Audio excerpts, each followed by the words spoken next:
dei giocatori della Tezenis è arrivata proprio da Carvel Marquise Henderson.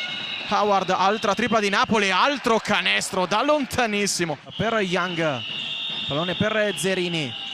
Ja'Cory Williams si gioca l'1 contro 1 su Davis, va verso la sua amata mano sinistra, uncinata di Ja'Cory Williams. Pick and roll con Zerini, Uglietti prova a sfidare Devin Davis, passo di incrocio, arresto, tiro di Uglietti che alla fine ne esce vincitore con 3 punti dell'Osto da una linea di passaggio, end off per Uglietti.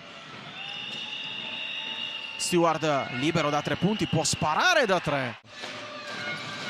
Ma torniamo in cabina di commento qui a Verona con Sanders che attacca, si prende la responsabilità. Vediamo se sfida Michino. Pick and roll con Pini, Simon mano sinistra, prova ad andare lui, riesce ad appoggiare la tabella. Altro gioco a 2 con Langevin, Cappelletti sfida Williams, pallone che arriva nelle mani di Simon che arma la mano da 3 ma sbaglia. Langevin è presente a rimbalzo, extra pass per Casarin, dal nulla, palla che c'è, palla non c'è. Il prodotto del College di Fremont, prova ad andare lui fino in fondo con la Bimane, primo passo bruciante di Stewart. Nuovamente Cappelletti, schiacciato per Justin Simon, difesa zona di Napoli. Simon prova a sfidarla, palleggio, bacia la tabella, arriva anche il canestro da parte di Justin Simon.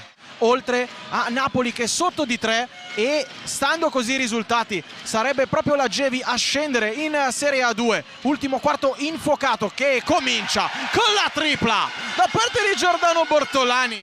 Uglietti dentro per Williams, subito raddoppiato proprio da Casarin, aggira Pini, ora Stewart che ferma il palleggio, si arresta, gran tripla di Elias Stewart. I 3 punti Simon, dall'altra parte Williams addirittura in palleggio, coast to coast, Williams appoggia il vetro, il ruggito di Ja'Cory Williams.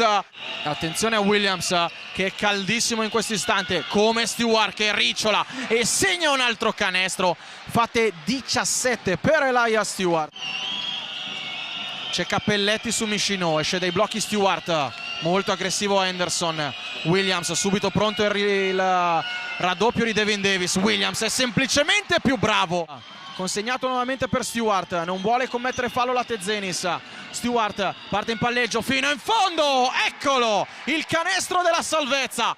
I tantissimi tifosi giunti da Napoli e dopo la vittoria dello scudetto in campo calcistico arriva anche la semisalvezza, ma attenzione perché Henderson, rimbalzo di Justin Simon che sbaglia anche questo, rimbalzone di Wimbush, può partire la festa in casa Gevi Napoli, la salvezza è partenopea.